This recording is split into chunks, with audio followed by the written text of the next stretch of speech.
Dear student, कैसे हैं आप लोग। मैं आज आपके लिए लेकर आया हूँ एक बहुत ही इम्पोर्टेंट क्लास, जो कि आपके एजीडीए, गन्ना सुपरवाइजर या कैन सुपरवाइजर और जितने भी स्टेट एग्जाम हैं आपके, उन सभी के लिए बहुत ही महत्वपूर्ण क्लास है। इसमें हम फोटोसिंथेसिस को कवर करेंगे और जितने भी इम्पोर्टेंट हमारे फैक्ट्स और कॉन्सेप्ट हैं आज हम सब क्लियर करेंगे। तो चलिए जल्दी से शुरू करते हैं हम इस क्लास को। देखिए, सबसे पहले कुछ इंफॉर्मेशन है, कुछ फैक्ट्स हैं, उनको हम देख लेते हैं। जैसे कह रहे हैं कि marine and fresh water algae जो होते हैं वो 90% ऑफ वर्ल्ड फोटोसिंथेसिस को करते हैं। तो क्वेश्चन आएगा कि सबसे ज्यादा फोटोसिंथेसिस दुनिया में कौन करता है, तो वो मैराइन यानी समुद्र का या जो सादे जो उसका फ्रेश वाटर होता है उसमें जो एल्गी रहते हैं, सबसे ज्यादा फोटोसिंथेसिस प्रकाश संश्लेषण ये करते हैं, marine and fresh water algae. ठीक है, और फिर हम आगे बढ़ते हैं। ओल्ड थ्योरी, जैसे कुछ थ्योरी थी फोटोसिंथेसिस की जब पूरी तरीके से खोज नहीं हुई थी, तो उस समय कुछ थ्योरीज वगैरह थी, तो हम उनके बारे में हम देखेंगे कि क्या क्या वो थ्योरी थी, किसने दी थी। सबसे पहले देखिए, अरिस्तु का नाम आता है, जिन्हें अरिस्टोटल बोलते हैं। तो इन्होंने क्या कहा था, इन्होंने कहा था कि प्लांट और animal debris of the soil was the source of plant nutrition. मतलब कि जो प्लांट का पोषण है, यानी पौधों का जो पोषण है, वो प्लांट और एनिमल्स का डेब्रीज यानी उनका कचरा है। तो जब ये जो प्लांट और एनिमल का जो डेब्रीज जो मिट्टी में मिल जाता है तो वो पोषण का काम करता है। ये किसने कहा था, अरस्तु ने कहा था, प्रकाश संश्लेषण की खोज से पहले, क्योंकि इन्हें पता ही नहीं था कि पत्तियों में भोजन बनता है, प्रकाश संश्लेषण होता है। इनका मानना यह था कि भाई जमीन के अंदर जो पेड़ पौधे जीव जंतु दबकर मर गए, उनके अवशेषों से पौधे को पोषण प्राप्त होता है, अपना भोजन वो उसी के रूप में लेता है। ठीक है, क्योंकि उस समय भाई साइंस की इतनी खोज हुई नहीं थी, फिर भी इन्होंने काफी हद तक कुछ ना कुछ तो सही बताया। दूसरी देखिए, वैन हेलमोंट, इन्होंने क्या कहा था कि वाटर और सॉइल, ठीक है, इन्होंने कहा ये दो चीजें हैं जो पौधे को भोजन देती हैं। यानी इनका मानना था कि जल के द्वारा और मिट्टी के द्वारा जो है पौधे को भोजन मिलता है। प्रकाश संश्लेषण या फोटोसिंथेसिस के बारे में इनको भी नहीं पता था। ठीक है, तीसरे सबसे इंपॉर्टेंट जो है वो है स्टीफन हेल्स। इनको बताइए क्या बोला जाता है, इनको फादर ऑफ फिजियोलॉजी भी बोला जाता है। ठीक है, फादर ऑफ क्रॉप फिजियोलॉजी। ठीक है, स्टीफन हेल्स को बोला जाता है। ऐसा इन्होंने कहा था कि लीव्स और सनलाइट जो है वो कहीं ना कहीं इस संबंध में भोजन बनाती है। उनका एक अंदाजा था, क्लियर नहीं बताया था, ये क्लियर नहीं थे क्योंकि उस समय तक एक खोज हुई नहीं थी कोई। तो उन्होंने जैसे क्लोरोप्लास्ट वगैरह की खोज नहीं हुई थी, तो उन्होंने कहा था कि कहीं ना कहीं पौधे की पत्तियां और जो सूरज का प्रकाश है ये पौधों को भोजन उपलब्ध कराने में महत्वपूर्ण भूमिका निभाता है। ठीक है, स्टीफन हेल्स ने कहा था, इनको फादर ऑफ क्रॉप फिजियोलॉजी भी बोला जाता है। नेक्स्ट देखिए, प्रिस्टले, इनका नाम बहुत आता है प्रिस्टले का। इन्होंने क्या किया, इन्होंने एक आइडिया था कि गैस एक्सचेंज, इन्होंने कहा कुछ गैसेस जो होती हैं वो एक्सचेंज होती हैं, यानी कि पौधे के द्वारा कार्बन डाइऑक्साइड ली जाती है और ऑक्सीजन छोड़ी जाती है, तो कहीं ना कहीं वही उसके पोषण का या भोजन का आधार है। तो इन्होंने प्रिस्टले ने कहा था, आइडिया ऑफ गैस एक्सचेंज किसने दिया था, प्रिस्टले ने दिया था। चलिए नीचे बढ़ते हैं, हम देखते हैं इंगेन हाउस या ईगन हाउस। ठीक है, ये वाले भाई साहब, इन्होंने क्या कहा था कि जो क्लोरोफिल है और लाइट है ये पार्टिसिपेट करते हैं पौधे को भोजन उपलब्ध कराने में। तो ठीक है, इनका भी पूरी तरीके से क्लियर नहीं था, लेकिन इन्होंने कहीं ना कहीं एक खोज कर ली थी कि जो क्लोरोफिल है, क्लोरोफिल कहां पाया था, पत्तियों में, और जो लाइट है यानी सूरज की रोशनी है ये पार्टिसिपेट करती है, ये पार्टिसिपेट करती है। तो इन्होंने किसने कहा था, इंगन हाउस ने कहा था। फिर आते हैं सैक्स भाई साहब, सैक्स ने क्या कहा था कि ग्रीन क्लोरोप्लास्ट, ये देखिए ये लगभग 99% तक पहुंच चुके थे कॉन्सेप्ट करें। तो उन्होंने क्या कहा था कि ग्रीन क्लोरोप्लास्ट है वो प्रकाश संश्लेषण करता है, लेकिन ये पूरी तरीके से सत्य बात थोड़ी है भाई। ग्रीन क्लोरोप्लास्ट में भी स्ट्रोमा होता है, वहां पर भी तो होता है। तो कहीं ना कहीं इन्होंने कहा था ग्रीन क्लोरोप्लास्ट, तो ये भी लगभग कुछ हद तक सही था, काफी हद तक सही था। फिर मॉल्स ने क्या कहता, लीफ हाफ लीफ एक्सपेरिमेंट कहता है, मॉल्स का हाफ लीफ एक्सपेरिमेंट यानी आधी पत्ती का एक्सपेरिमेंट किसने किया था, मॉल्स ने किया था। देखिए इन्होंने कहा था कि CO2 जो है वो बहुत ही आवश्यक है, किसके लिए, प्रकाश संश्लेषण के लिए CO2 आवश्यक है। इन्होंने क्या किया, देखिए बताते हैं अभी। इन्होंने एक पत्ती ली, इस तरीके की लीफ ली, ठीक है, एक बोतल ली और उस बोतल में इस पौधे की आधी पत्ती को बंद कर दिया। इस बोतल में पौधे की आधी पत्ती को बंद कर दिया। इस बोतल में उन्होंने क्या किया, KOH पोटेशियम हाइड्रोक्साइड यानी कास्टिक सोडा को भर दिया। अब ये पौधे की आधी पत्ती जो है वो अंदर थी, आधी बाहर थी। अब क्या हुआ भाई, KOH ने क्या किया, जो यहाँ पे जो ऑक्सीजन थी उसने क्या किया, सारी ऑक्सीजन को सोख लिया। किसने, KOH ने। और क्या हुआ, फिर इस पत्ती को आयोडीन के घोल के द्वारा धोकर बाद में इसको निकाला जब इसमें से, तो धोकर साफ किया गया। तो जब साफ किया गया तो भाई स्टार्च जितना भी था वो सारा का सारा चला गया उसमें से। अब क्या किया, इस पत्ती को ले जाकर उन्होंने क्या किया, वहां पर रख दिया सूरज की रोशनी में। तो सूरज की रोशनी में भाई जो आधा वाला हिस्सा था जिसमें CO2 था, तो उसने क्या किया, स्टार्च बनाया। और आधा जो KOH के अंदर रखा था भाई, इसमें तो भाई बचा ही नहीं था CO2, तो स्टार्च कहां से बनता। तो जब रोशनी में रखा गया सूरज की, तो उसके बाद भाई उसको जब वापस उसमें अल्कोहल में डाला गया और आयोडीन के घोल में डाला गया, तो उसमें आधे वाला हिस्सा जो बाहर था सूरज की रोशनी में, उसका रंग कैसा हो गया, काला नीला हो गया। काला नीला हो गया, सॉरी एक मिनट। तो उसका रंग जो था वो कैसा हो गया, काला नीला हो गया। आधे भाग का रंग जो था वो काला और नीला हो गया, इधर वाले भाग का रंग जो था वो काला नीला, क्योंकि इसमें भाई स्टार्च था, CO2 था, उन्हें स्टार्च बनाया। और क्या हुआ कि भैया पौधा जब सूरज की रोशनी में रखा गया तो उसने भोजन बनाया, इस वाले भाग ने जो बाहर था। लेकिन जो KOH के अंदर यानी बोतल के अंदर भाग था, इसमें CO2 बचा नहीं, तो इसने क्या किया, भोजन में स्टार्च नहीं बनाया, तो ये भूरे रंग का ही रहा। ठीक है, ये आयोडीन के घोल में भूरे रंग का ही रहा। तो कहीं ना कहीं ये छोटा सा मैंने एक शॉर्ट बताया कि एक्सपेरिमेंट किसने किया था, मोल्स ने किया था। तो आप अच्छे से इसको पढ़ लीजिएगा। लेकिन आपकी परीक्षा की दृष्टि से केवल इतना ही आपको जानना है कि मोल्स ने आधी पत्ती या हाफ लीफ का एक्सपेरिमेंट किया था, उसमें बताया था कि CO2 या कार्बन डाइऑक्साइड जो है वो प्रकाश संश्लेषण के लिए आवश्यक है। ठीक है, चलिए आगे बढ़ते हैं। अब हम बात करते हैं क्लोरोफिल पिगमेंट की। देखिए, क्लोरोफिल पिगमेंट जो होता है वो टेट्रापाइरोल स्केलेटन होता है, और जिसके बीच में मैग्नीशियम, ये Mg है, मैग्नीशियम होता है सेंटर में। तो टेट्रापाइरोल क्या होता है कि चार नाइट्रोजन के 4 रिंग होते हैं इस तरीके से। इसमें नाइट्रोजन यहाँ पे होता है, बाकी 4 कार्बन ऐसे होते हैं, और इसी तरीके के 4 होते हैं, ये 4। तो बीच में क्या है, सेंटर में मैग्नीशियम है जो इनसे जुड़ा रहता है। तो कहने का मतलब है कि टेट्रापाइरोल रिंग जो होती है उसके बीच में जो होता है मैग्नीशियम आयन को जोड़कर रखता है। तो क्लोरोफिल का पिगमेंट का ये क्वेश्चन आएगा कि क्लोरोफिल पिगमेंट कैसा होता है, इन नेचर में टेट्रापाइरोल स्केलेटन होता है जिसके सेंटर में मैग्नीशियम धातु पाई जाती है। ओके, क्लियर है। और इसी मैग्नीशियम के कारण क्लोरोफिल का रंग ग्रीन होता है। चलिए अब देखते हैं क्लोरोफिल के टाइप्स। देखिए, क्लोरोफिल 2 तरीके का होता है। एक तो मोस्टली क्लोरोफिल ए है। देखिए, क्लोरोफिल ए जो है वो यूनिवर्सल है, वो सारे ग्रीन प्लांट्स हैं उन सभी में पाया जाएगा। ठीक है, इसका फार्मूला देख लीजिए, कभी कभी पूछ लेता है। तो इसका फार्मूला है C55H72O5N4Mg।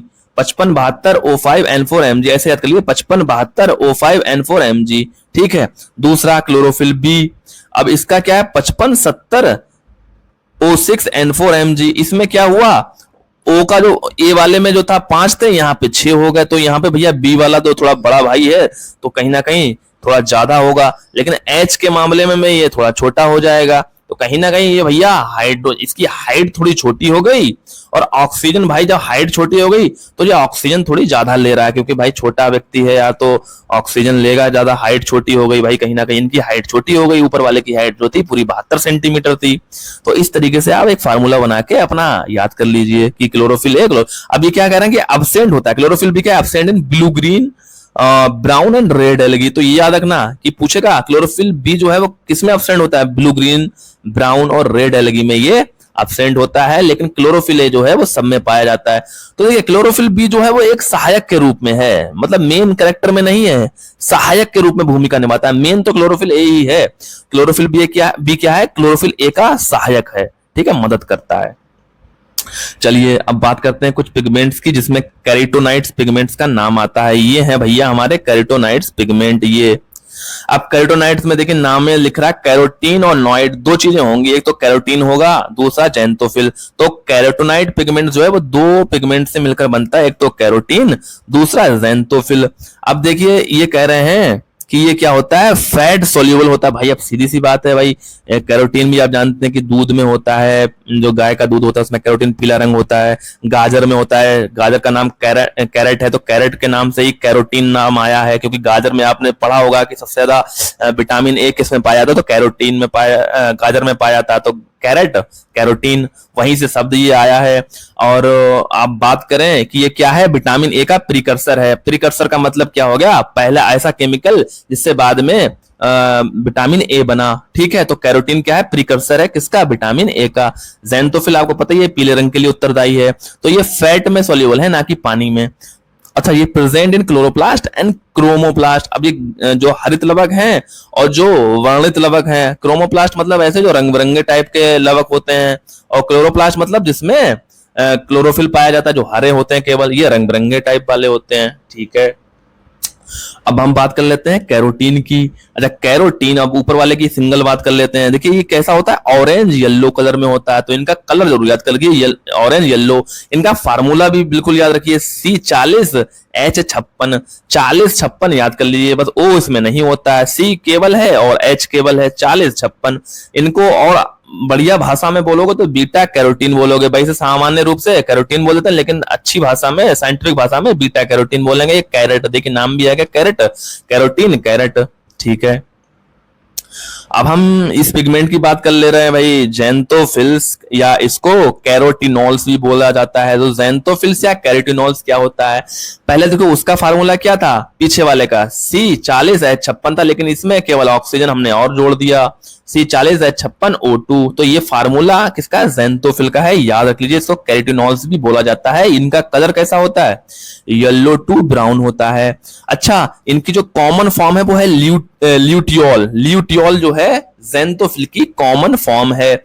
अच्छा, एग्जांपल कहां कहां पाया जाता है, देखो जियाज़ैंथिन मेज में कभी कभी पूछा जाता है कि मक्का का पीला रंग जो होता है वो किस पिगमेंट के कारण होता है, तो उस पिगमेंट का नाम है जिया। जिया माने क्या होता है, मक्का, जिया मेज, और ज़ैंथिन माने क्या होगा, ज़ैंथोफिल। तो जियाज़ैंथिन के कारण मक्का का रंग पीला होता है, भुट्टे का रंग, तो याद रखना इस चीज को। फिर कहते हैं फाइकोबिलिन, ये क्या होता है, ये भी पिगमेंट है।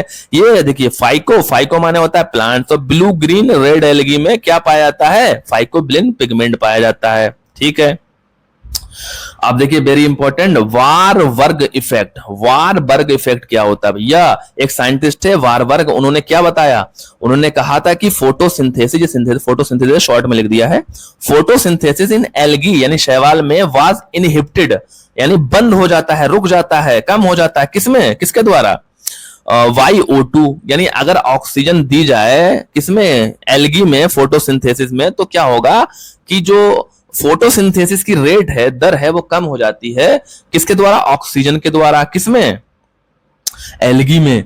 तो उसको साइंटिस्ट जो थे वारबर्ग, उन्होंने उसकी खोज करी, तो उसको इसलिए उसका नाम बोल दिया वारबर्ग इफेक्ट। तो शैवालों में ऑक्सीजन के द्वारा फोटोसिंथेसिस को इनहिबिटेड या रोक दिया जाता है, इस इफेक्ट को बोला जाता है वारबर्ग इफेक्ट।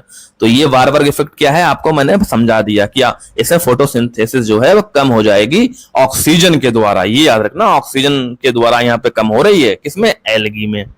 चलिए आगे बढ़ जाते हैं। देखिए ये डिफरेंस है कि C3, C4 और कैम्प्लांट क्या होते हैं, तो बहुत ज्यादा इसमें से एक आध क्वेश्चन आ जाता है, तो वो भी हम पढ़ लेते हैं। ठीक है, देखिए पहले विशेषताएं, फिर C3, C4 और ये प्लांट से रखें। पहला देखिए साइड, किस जगह होता है, मतलब ये जो होते हैं किस जगह, मतलब इनमें प्रकाश संश्लेषण होता है। तो देखिए इसमें है मीजोफिल्स में पाया था, ये कोशिकाएं हैं मीजोफिल्स। अच्छा, C4 वाले में क्या है, मीजो बंडल शीथ, दोनों तरीके की कोशिकाओं में होता है।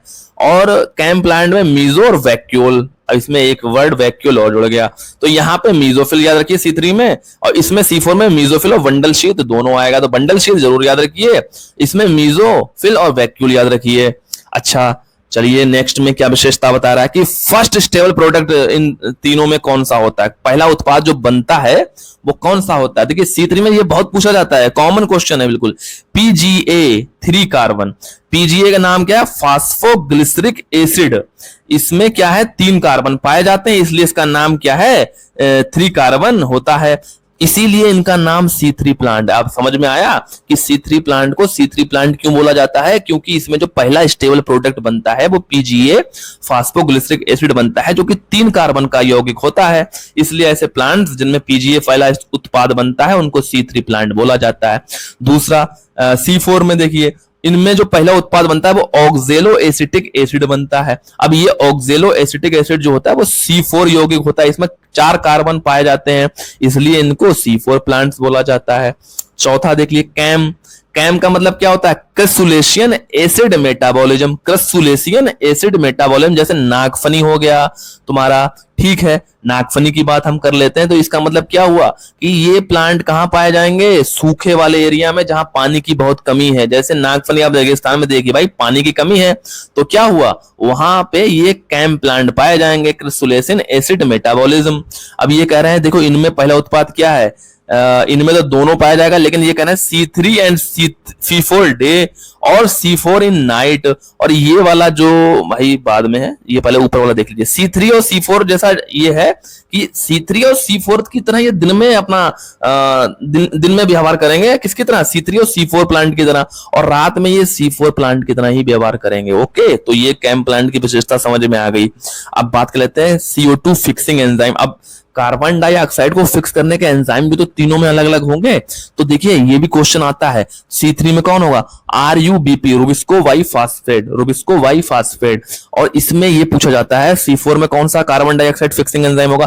Phosphoenol pyruvate, phosphoenol pyruvate, PEP, ये C4 में होगा। अच्छा, कैम में क्या होगा? रुबिस्को और पेप दोनों होंगे, ठीक है, चलिए। अच्छा, ये अगर डार्क रिएक्शन कहां होती, मतलब किसके थ्रू होती है? तो केल्विन साइकिल के थ्रू होती है, इसीलिए इसको C3 साइकिल भी बोला। केल्विन नाम था साइंटिस्ट का, इसलिए इसको C3 साइकिल भी बोला था। अच्छा, इसमें किसके साइकिल के द्वारा होती है? हैच एंड स्लैक और केल्विन साइकिल दोनों होते हैं भाई। इसमें हैच और स्लैक भी होगा और केल्विन साइकिल भी होगा, ठीक है। तो ये चीज आपको आई थिंक क्लियर हो गई, याद रखना। अच्छा, एग्जाम्पल देख लीजिए। देखिए C3 का एग्जाम्पल क्या है? राइस है भाई, वीट है आपका, ठीक है, ये सब क्या है? C3 प्लांट है। C4 में क्या होगा? जैसे मेज है, ठीक है, बाजरा है, सोरगम वगैरह, हाँ ये सब किस में आएगा? ये सब C4 में आएगा। ये क्या? नागफनी, कैक्टस वगैरह, ये किस में आएगा? ये सब कैम में आएंगे। तो याद हो गया, C3 में ऐसे प्लांट जैसे राइस, वीट है, C4 वाले मेज वगैरह, नागफनी, इसमें कैम में आ गया। चलिए, अब फोटोसिंथेसिस रिएक्शन जो होती है वो कहां होती है या कितने फेज में होती है? तो फोटोसिंथेसिस रिएक्शन के 2 फेज हैं, 2 अवस्थाएं हैं। पहली होगी लाइट में, दूसरी होगी डार्क में। अब देखिए, जो लाइट फेज है इसका मतलब ये हो गया, यहाँ पे प्रकाश अपनी महत्वपूर्ण भूमिका निभाएगा, यानी सूरज की रोशनी यहाँ पे महत्वपूर्ण भूमिका निभाएगी, इसलिए इसको लाइट फेज कहते हैं। अरे डार्क फेज अभी से सुन लो, डार्क फेज का मतलब ये नहीं होगा कि ये अंधेरे में या अंधेरे से इसका कोई मतलब है, नहीं। यहाँ पे कार्बन डाइऑक्साइड की बात होगी और ये एंजाइम जो बनते हैं इसकी बात होगी। तो CO2 और एंजाइम के द्वारा जब रिएक्शन होगी तो उसको डार्क फेज बोलते हैं। अच्छा, इनके दोनों का स्थान जो है वो अलग अलग है। पहले हम पढ़ लेते हैं लाइट फेज, जो कि सूरज की रोशनी में होगी। अब इस फेज में भी 2 क्रियाएं या 2 महत्वपूर्ण घटनाएं होती हैं। पहली घटना जो है वो है फोटोलिसिस ऑफ वाटर, यानी कि फोटोलिसिस का मतलब हो गया कि प्रकाश की रोशनी के द्वारा पानी के अणुओं का टूटना और O2 का निकलना। भाई यही तो मतलब हुआ, फोटो माने प्रकाश, लिसिस माने टूटना, किसका? वाटर का। तो प्रकाश के द्वारा पानी के अणुओं का टूटना जिससे O2 निकल जाए, ठीक है भैया, निकल गई O2। अब दूसरी रिएक्शन कौन सी होती है? फोटोफास्फोरिलेशन। फोटोफास्फोरिलेशन यानी कि यहाँ पे ATP की बात होगी, ATP बनेगा, एडिनोसिन ट्राइफास्फेट और NADPH2, ये 3 उत्पाद बनेंगे। तो लाइट फेज में आप याद रख लीजिए कि 3 चीजें बनेंगी, एक तो ऑक्सीजन निकलेगी, ATP बनेगी और NADPH2। तो ये क्वेश्चन आप याद रख लीजिए कि लाइट फेज जो है फोटोसिंथेसिस की, उसमें फोटोलिसिस ऑफ वाटर होगा जिससे ऑक्सीजन निकलेगी, फोटोफास्फोरिलेशन होगा जिसमें ATP और NADPH2 बनेगा। तो 3 उत्पाद बनते हैं लाइट फेज में। चलिए, आप लोगों को याद रखना कि वो पूछ लेगा क्वेश्चन कि फोटोलिसिस ऑफ वाटर कहां होता है, तो लाइट फेज में होता है। इसमें क्या होता है? वो ऑक्सीजन निकलती है। वो पूछेगा लाइट फेज में दूसरी कौन सी है? फोटोफास्फोरिलेशन। इसमें क्या होता है? ATP और NADPH2 बनता है। बिल्कुल कंठस्थ कर लीजिए इस चीज को। चलिए, अब देखिए बात हो रही है कि भाई लाइट फेज की बात हो रही है अभी, लेकिन इसमें हम बात करेंगे कि दो साइकिल होते हैं, एक तो नॉन साइक्लिक होता है, एक होता है साइक्लिक। यानी लाइट फेज में दो साइकिल हो रहे हैं। साइकिल का मतलब क्या होगा? साइकिल का मतलब होगा भाई यहां से चले, सॉरी, यहां से चले किसी एक बिंदु से घूमते घामते यहीं पे आ गए, तो ये क्या होगा? साइकिलिक। भाई आप घूम के वहीं पे आ गए। अब आप यहां से चले थे यहां पे आ गए, ये क्या होगा? नॉन साइकिलिक, क्योंकि आप वहां पर नहीं गए ना, साइकिल में नहीं गए ना, तो क्या होगा? नॉन साइकिलिक होगा। साइकिल का मतलब क्या? यहां से घूम के यहां आ गए साइकिलिक, यहां से आके यहां आ गए नॉन साइकिलिक। चलिए अब हम बात करेंगे किसकी? नॉन साइक्लिक की। पहले बात कर लेते हैं कि ये नॉन साइक्लिक फोटोसिंथेसिस यानी लाइट फेज में हो रही है, इसका मतलब क्या हुआ? पहली बात देखिए, एक फैक्ट याद रखिए कि फोटो सिस्टम 1 और फोटो सिस्टम सेकेंड। अब फोटो सिस्टम क्या होते हैं भैया, ये भी तो पता होना चाहिए। फोटो सिस्टम का मतलब क्या होगा कि हरित लवक यानी ग्रेना फ्रेना मिलकर क्या बनाते हैं? ये बनाते हैं, मिलकर एक सिस्टम बनाते हैं। जैसे यहाँ पे एक हरित लवक होगा, एटीपी होगा, यहाँ पे जल काणु होगा, यहाँ पे कुछ और होगा, तो ये सब मिलकर क्या बनाते हैं? फोटो सिस्टम बनाते हैं, जिसे पीएस बोला जाता है। तो फोटो सिस्टम 1, इसी तरीके से फोटो सिस्टम 2, दो तरीके के सिस्टम होते हैं, एक फोटो सिस्टम 1 और एक फोटो सिस्टम 2। तो हम नॉन साइक्लिक की बात कर रहे हैं। तो नॉन साइक्लिक का मतलब हुआ कि घूमकर जो इलेक्ट्रॉन यहां से चला वो यहां पर जाएगा और यहीं पे रुक जाएगा, सारी एनर्जी यहीं पे दे देगा, लेकिन इससे बाद वापस यहां घूम के नहीं आएगा, तभी तो नॉन साइक्लिक है। तो इसमें दोनों सिस्टम चलेंगे। पहले मतलब ये है कि फोटो सिस्टम सेकेंड से जो इलेक्ट्रॉन चलेगा तो फोटो सिस्टम 1 में आकर अपनी एनर्जी दे देगा, तो वापस बाद में नहीं जाएगा। तो जब वापस नहीं जाएगा तो यहाँ पे इलेक्ट्रॉन की कमी जो हुई थी उसको कौन पूरा करेगा? भाई फोटोलिसिस ऑफ वाटर होगा यहाँ पे, यानी पानी जब टूटेगा प्रकाश के द्वारा तो उसमें ऑक्सीजन निकलेगा और एक इलेक्ट्रॉन निकलेगा, तो वो इलेक्ट्रॉन क्या करेगा? इस फोटो सिस्टम 1 से जो इलेक्ट्रॉन सेकंड से जो 1 की तरफ गया था वो उसकी कमी को पूरा करेगा, पानी का टूटना। ठीक है, जब आप एक गहराई में इस चीज को पढ़ेंगे तो हम अगली क्लास कभी लेंगे इन फ्यूचर, तब मैं आपको बहुत डिटेल में ये चीज समझाऊंगा कि नॉन साइक्लिक साइक्लिक क्या है। लेकिन अभी आप अपनी जो परीक्षा है उसकी दृष्टि से इतना याद रखिए कि PS1 और PS2 दोनों किसमें इन्वॉल्व होते हैं? नॉन साइक्लिक में इन्वॉल्व होते हैं। ठीक है, इसमें मिक्स्ड लाइट चाहिए, लॉन्गर और शॉर्ट वेवलेंथ यानी कि लंबी और छोटी वेवलेंथ दोनों चीजें चाहिए होती हैं। इसमें फोटोलिसिस ऑफ वाटर जरूरी है, अभी बताया ना। और क्या है? ठीक है, फोटोलिसिस ऑफ वाटर जरूरी है। ठीक है, अब देख लेते हैं साइक्लिक वाला। साइक्लिक मतलब यहां से चले यहां पे घूम के आ गए, यानी इलेक्ट्रॉन को यहां से चला था वो वापस घूम के आ गया, तो भाई फोटोलिसिस ऑफ वाटर नहीं होगा ना। तो पूछेगा कि फोटोलिसिस ऑफ वाटर किसमें होता है, तो आप कहोगे नॉन साइक्लिक में। साइक्लिक में नहीं होगा क्योंकि जरूरत ही नहीं है यहाँ पे। तो क्या होगा? केवल एक फोटो सिस्टम की जरूरत होगी जिसका नाम है फर्स्ट। वहां पे क्या था? नॉन साइक्लिक में दोनों की जरूरत पड़ रही थी, यहाँ पे साइक्लिक वाले में एक की, क्योंकि भाई इलेक्ट्रॉन चला वहीं पे घूम के आ गया, जरूरत ही नहीं थी फोटोलिसिस ऑफ वाटर करने की। तो नॉन साइक्लिक का उल्टा साइक्लिक है, याद रख लेना। यहाँ पे फोटो सिस्टम 1 इन्वॉल्व होगा और यहाँ पर फोटोलिसिस ऑफ वाटर यानी फोटोलिसिस ऑफ वाटर नहीं होगा। फोटोलिसिस ऑफ वाटर नहीं होगा किसमें? साइक्लिक वाले में। चलिए आगे बढ़ते हैं। अब हम बात कर लेते हैं रॉबर्ट इमर्सन वर्क की। रॉबर्ट इमर्सन एक साइंटिस्ट है, उन्होंने क्या काम किया था, तो इन्हें इमर्सन का वर्क भी बोला जाता है। देखिए यहां पे लिखा है 8 क्वांटा बराबर 1 molecule of carbon dioxide 1 molecule of oxygen produce. अच्छा, कह रहे हैं कि 8 क्वांटा। क्वांटा क्या होता है भाई? क्वांटा का मतलब हो गया 8 फोटान्स। फोटान्स मतलब प्रकाश के कण। प्रकाश की सबसे छोटी इकाई जो होती है वो क्या होती है? क्वांटा होती है। क्वांटा प्रकाश के कणों की सबसे छोटी इकाई क्वांटा, मतलब एक कण मान लीजिए तो वो क्वांटा है। तो 8 प्रकाश के कण जो हैं वो 1 मॉलिक्यूल ऑफ कार्बन डाइऑक्साइड के बराबर हैं और जो कि 1 मॉलिक्यूल ऑफ ऑक्सीजन प्रोड्यूस करते हैं। ठीक है, तो याद रखना 8 क्वांटा क्या करेंगे? एक मॉलिक्यूल जो कार्बन डाइऑक्साइड है उसको तो खो देंगे, लेकिन एक मॉलिक्यूल जो ऑक्सीजन का है उसको प्रोड्यूस कर देंगे। तो ऑक्सीजन को प्रोड्यूस करने के लिए कितने क्वांटा की जरूरत होती है? 8 क्वांटा की। तो ये याद रखने के लिए ऐसे जरूरी नहीं है, लेकिन जनरल नॉलेज के लिए आप माइंड में रखिए। देखिए इंपॉर्टेंट क्या है, इंपॉर्टेंट ये है question, the average maximum quantum yield in photosynthesis is 12%। Question आता है कि कितनी एवरेज मैक्सिमम क्वांटम यील्ड होती है फोटोसिंथेसिस में, तो 12% होती है। याद रखेंगे 12%। अब इसका मतलब क्या हुआ समझिए।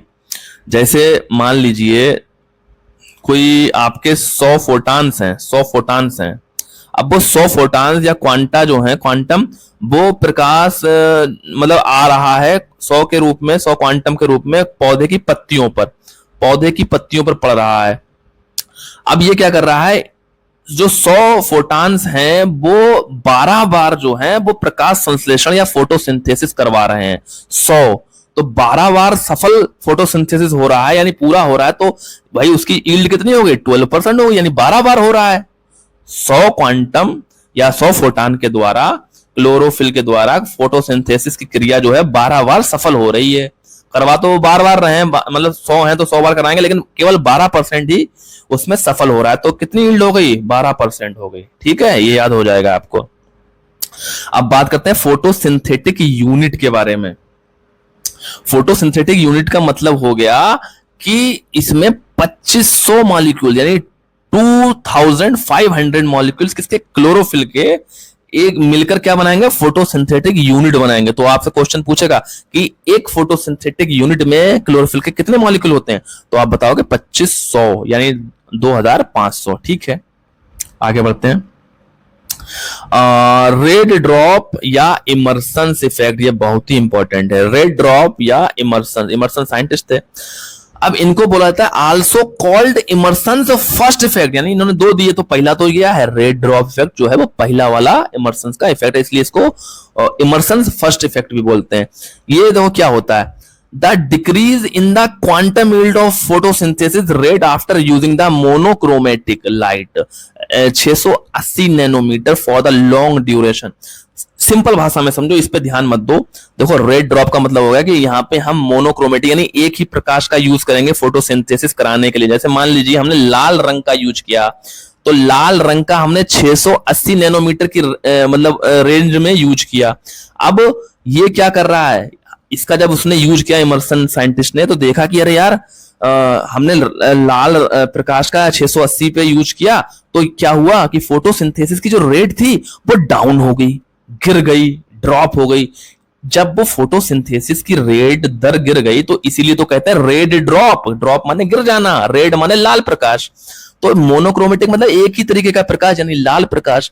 तो जब उसने किया लाल रंग को ही यूज किया फोटोसिंथेसिस में, तो क्या देखा कि जो फोटोसिंथेसिस की दर थी वो क्या हुआ, वो कम हो गई या घटने लगी। तो इसी को रेड ड्रॉप या इमर्सन फर्स्ट इफेक्ट बोला जाता है। फिर दूसरा क्या हमने सेकंड इफेक्ट दे दिया, इमर्सन सेकंड इफेक्ट या इनहांसमेंट इफेक्ट। भाई ऊपर वाले में कमी हो रही थी, तो नीचे वाले में अब जब इनहांसमेंट मतलब बढ़ोतरी होगी, तो क्या होगा, the quantum yield produce by the mixed light was greater. अब ये कह रहा है इसने क्या किया, सेकंड टाइम क्या किया कि इन्होंने दो प्रकाश मिला के यूज कर लिए, एक लाल था मान लीजिए, एक ग्रीन था। अब इन्होंने जब इन दोनों को मिलाकर यूज किया, तो प्रकाश संश्लेषण यानी फोटोसिंथेसिस जो था वो बढ़ गया, यानी इसकी दर जो थी वो बढ़ गई। तो इसको बोलते हैं इनहांसमेंट इफेक्ट या इमर्सन सेकेंड इफेक्ट, जब आप क्या करेंगे, इसने मिक्स्ड लाइट को यूज किया। ठीक है, चलिए। अच्छा, लाइट फेज पढ़ ली, अब डार्क फेज पढ़ लीजिए। देखिए लाइट फेज जो थी वो कहां हो रही थी भाई, वो क्लोरोप्लास्ट जो था उसके ग्रेना में हो रही थी, यानी कि थैलेकॉइड में। अगर ग्रेना ना लिखा हो तो थैलेकॉइड ऑप्शन में हो तो थैलेकॉइड लगा देना। तो क्लोरोप्लास्ट के ग्रेना या थैलेकॉइड में लाइट रिएक्शन हो रही थी। और अगर हम बात करें कि भाई जो डार्क फेज है वो कहां होगी, तो वो क्लोरोप्लास्ट के स्ट्रोमा में होगी, स्ट्रोमा में होगी, क्लोरोप्लास्ट के स्ट्रोमा में होगी। जैसे ये भाई ये क्लोरोप्लास्ट है, ये और ये देखिए क्रिस्टी तरीके से ऐसे ऐसे ऐसे बना हुआ है, ऐसे ऐसे ऐसे करके, ये क्लोरोप्लास्ट मान लीजिए। तो जो सॉरी ये तो मैंने माइटोकॉन्ड्रिया बना दिया, माफ करिएगा, मैं फिर से बनाता हूं। ये देखिए ये क्लोरोप्लास्ट है। क्लोरोप्लास्ट का जो संरचना होती है वो कुछ इस तरीके की होती है, ये थैलेकाइड्स होती हैं, थैलेकाइड्स। ये भी सही से मैं बना नहीं पा रहा हूँ, मेरी ड्राइंग बहुत खराब है। इस तरीके के सिक्कों के रूप में ये ग्रेना पाया जाता है, जिनको थैलेकॉइड्स बोला जाता है। ठीक है, ये गड़बड़ बना दिया मैंने, फिर से एक बार आपको बना दूं। देखिए इस तरीके का होता है, और ये सिक्के के रूप में ऐसे ऐसे एक के नीचे एक स्टैक के रूप में, एकदम ढेर के रूप में रहते हैं ऐसे करके। तो भैया ये क्या है, ये पूरी इकाई कहलाती है ग्रेना या ग्रेनम। ठीक है, और एक को बोलेंगे थैलेकॉइड बोलेंगे। तो लाइट रिएक्शन कहां हो रही है, इसमें हो रही है। कहां हो रही है लाइट रिएक्शन, लाइट रिएक्शन इसमें हो रही है थैलेकॉइड्स या ग्रेना में, और जो बाकी जो द्रव्य भरा हुआ है इसमें चारों तरफ ग्रेना के अलावा, ये बोलते हैं स्ट्रोमा, स्ट्रोमा बोलते हैं इसको। यहाँ पे क्या हो रहा है, यहाँ पे डार्क फेज हो रही है, सेकेंड फेज यानी डार्क फेज हो रही है किसमें, स्ट्रोमा में, तो याद रखिएगा। चलिए अब हम बात करते हैं डार्क फेज की, डार्क फेज की बात कर लेते हैं। देखिए कार्बन डाइऑक्साइड फिक्सेशन होता है, क्वेश्चन आएगा कि कार्बन डाइऑक्साइड फिक्सेशन कहाँ होता है, लाइट फेज में या डार्क में, तो आप बताओगे डार्क फेज में होता है सर जी। आप बताओगे कि ये क्या है, एंजाइम डिपेंडेंट है। कैसी रिएक्शन है, एंजाइम की जरूरत पड़ेगी यहाँ पे, और वहां पर क्या था लाइट में, नहीं वहां पे एंजाइम बन रहा था, यहाँ पे एंजाइम की जरूरत है। तो इसके 3 पाथवे होते हैं, तो अभी हमने केल्विन साइकिल पढ़ लिया, C3 साइकिल इसको बोला जाता है, वीट राइस पल्सेस में होता है, तो kelvin is equal to C3, तो C3 किस में होता है, वीट राइस पल्सेस में होता है। अच्छा ये कहना है ब्लैकमैन्स लॉ, एक साइंटिस्ट है ब्लैकमैन, इन्होंने अपना एक नियम दिया था जिसको ब्लैकमैन्स लॉ बोलने लगे, इसको लॉ ऑफ मिनिमम भी बोला जाता है। तो लॉ ऑफ मिनिमम बोला जाए या ब्लैकमैन्स लॉ बोला जाए या लॉ ऑफ लिमिटिंग फैक्टर, ये तीनों नाम एक ही हैं, याद रख लेना, कंफ्यूजन हो जाएगा आपको परीक्षा में। कभी भी कह देगा लिमिटिंग फैक्टर वाला लॉ क्या है, कभी कह देगा लॉ ऑफ मिनिमम क्या है, कभी कह देगा ब्लैकमैन्स लॉ, तो तीनों एक ही चीज, वेरी वेरी इंपॉर्टेंट है ये, very very important. Blackman's law, law of minimum, law of limiting, ये एक पर्यायवाची हैं। देखिए होता क्या है, यहां पे थोड़ा मैंने गलत लिखा है, इस पे आप मत जाइएगा, ठीक है। लाइट इंटेंसिटी डिक्रीज आएगा यहाँ पे, डिक्रीज, ठीक है, ये ट्वाइस नहीं आएगा। देखिए CO2 constant and light intensity decrease but no increase in photosynthesis rate. बिल्कुल आसान भाषा में समझ लीजिए कि ब्लैकमैन्स जो थे उन्होंने एक एक्सपेरिमेंट किया, उन्होंने कहा कि यार हमारे पास कार्बन डाइऑक्साइड भी सही है, पर्याप्त मात्रा में जितनी चाहिए होती पौधे को उतनी है, जल भी पर्याप्त मात्रा में है, तापमान भी ठीक है, सामान्य है, लेकिन जो लाइट थी ना वो कम थी। क्या थी, कम थी, यानी सारे फैक्टर थे लेकिन लाइट की इंटेंसिटी कम थी, जो सामान्य होती है उससे कम थी। तो क्या हुआ, जो फोटोसिंथेसिस का रेट था वो बढ़ा नहीं बल्कि कम हो गया, यानी कह सकते हो कि फोटोसिंथेसिस की जो प्रक्रिया थी वो धीमी पड़ गई या रुक गई उस एक फैक्टर के कम होने की वजह से। तो ब्लैकमैन ने यही कहा, इसलिए तो इसको लॉ ऑफ मिनिमम कहते हैं, मिनिमम मतलब कम, कोई फैक्टर कम है, कोई चीज कम है, इसलिए लॉ ऑफ लिमिटिंग, लिमिटिंग मतलब भी कम हो गया, सीमित हो गया। तो कोई भी फैक्टर, चाहे वो कार्बन डाइऑक्साइड हो, चाहे वो प्रकाश हो, चाहे टेम्परेचर हो, अगर उसकी मात्रा कम है और बाकी सब सामान्य है, तब क्या होगा, फोटोसिंथेसिस की रेट कम हो जाएगी, रुक जाएगी, लिमिटिंग हो जाएगी। इसलिए इसको law of minimum, law of limiting factor या ब्लैकमैन्स लॉ कहते हैं। समझ में आ गया, आज आपकी क्लियर हो गया होगा। चलिए नेक्स्ट बोल रहे हैं कि हैच एंड स्लेक या C4 साइकिल। देखिए वो क्वेश्चन पूछेगा हैच या स्लेक साइकिल को क्या बोला जाता है, आप बोलेंगे C4 साइकिल बोला जाता है। ये किसमें होता है, शुगर केन, मेज में, बाजरा में, सोरगम में होता है। तो हैच एंड स्लेक हो या C4 साइकिल में जो क्रेन्स एनाटॉमी पाई जाती है, क्रेन्स एनाटॉमी का मतलब क्या हो गया कि जो बंडल शीथ की जो कोशिकाएं पाई जाएंगी लीव्स में वो कैसी होंगी, गोल होंगी, ठीक है, गोल होंगी इस तरीके की, तो इनको क्रेन्स एनाटॉमी बोलते हैं। और दूसरा इसका लक्षण क्या है, एग्रेनम, यानी कि ग्रेना जो है वो नहीं पाया जाएगा, तो इसलिए आग्रेनम, ग्रेनम का मतलब जिसमें ग्रेना पाया जाए और आग्रेनम का मतलब जिसमें ग्रेना ना पाया जाए। Concept clear. चलिए अब हम आते हैं कैम्प पे। देखिए इसका मतलब है क्रसुलेशियन एसिड मेटाबॉलिज्म, इसकी फुल फॉर्म क्या है, क्रसुलेशियन एसिड मेटाबॉलिज्म, इसीलिए इसका नाम भी देखिए क्रसुलेसी फैमिली से आता है, ये क्रसुलेसी फैमिली से ही तो है नाम निकला हुआ, जैसे cactus, pineapple, onion, garlic, lily, Sical etcetera. तो ये इसके एग्जाम्पल हो गए। अब कह रहे हैं नेक्स्ट में फोटो रेस्पायरेशन, ऐसा रेस्पायरेशन, ऐसा श्वसन जो कि फोटो यानी प्रकाश की उपस्थिति में हो। तो ये किस में होगा, ये कैम्प प्लांट में ही होगा। कैसा होगा, फोटो रेस्पायरेशन होगा। इसको ग्लाइकोलेट मेटाबॉलिज्म भी बोला जाता है या C2 साइकिल भी बोला जाता है। देखिए ग्लाइकोलेट मतलब इसमें ग्लाइकोलेट बन रहा है, यानी ग्लाइकोलेट यौगिक बनना है। अब ग्लाइकोलेट यौगिक कैसा होगा, C2 कार्बन वाला होगा, इसलिए इसको C2 साइकिल बोल देते हैं। ये टर्म किसने दिया था, डेकर ने टोबैको में दिया था। किसने दिया था, डेकर ने टोबैको में ये टर्म दिया था। अच्छा ये फोटो रेस्पिरेशन के द्वारा ग्लाइकोलेट मेटाबॉलिज्म हो कैसे रहा, ये क्या चीज है इसको जानते हैं, नीचे लिखा भी है। देखिए कि जब ऑक्सीजन का कंसंट्रेशन बढ़ जाता है। किसके द्वारा? हाई लाइट के द्वारा। जब रोशनी प्रकाश की बढ़ती है तो उसके द्वारा ऑक्सीजन का कंसंट्रेशन बढ़ जाता है, और जो पीजीए के दो मॉलिक्यूल बनते थे, नॉर्मली दो पीजीए के मतलब अणु बनते थे, मॉलिक्यूल्स, लेकिन इसमें क्या हो गया भाई, ऑक्सीजन आ गया ना कार्बन डाइऑक्साइड की जगह, तो उसने क्या किया, केवल एक ही बनाया, और उस एक से आगे चल के ग्लाइकोलेट बन गया।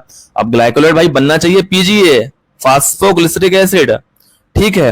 अब यहां पे क्या बन गया, यहां पे बन गया ग्लाइकोलेट। पीजीए होता तो ये कैसा होता, 3 कार्बन वाला, तो ये C3 साइकिल हो जाता, लेकिन ऑक्सीजन का कंसेंट्रेशन लाइट के द्वारा बढ़ गया, तो क्या हुआ भाई, उसने क्या ग्लाइकोलेट बना दिया। अब ग्लाइकोलेट कैसा है, 2 कार्बन वाला है, इसलिए इसको C2 साइकिल बोल देते हैं, ठीक है। तो कॉन्सेप्ट क्लियर हो गया आपका।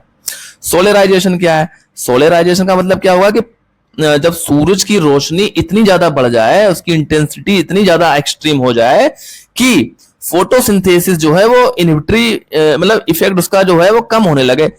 सिंपल भाषा में समझिए कि जब एक्सट्रीम लेवल पे लाइट की इंटेंसिटी बढ़ जाए तो क्या है, फोटोसिंथेसिस की रेट कम हो जाएगी या उसकी प्रक्रिया धीमी पड़ने लगेगी, इनहिबिटरी इफेक्ट उस पर आने लगेगा। तो सोलराइजेशन समझ में आ गया।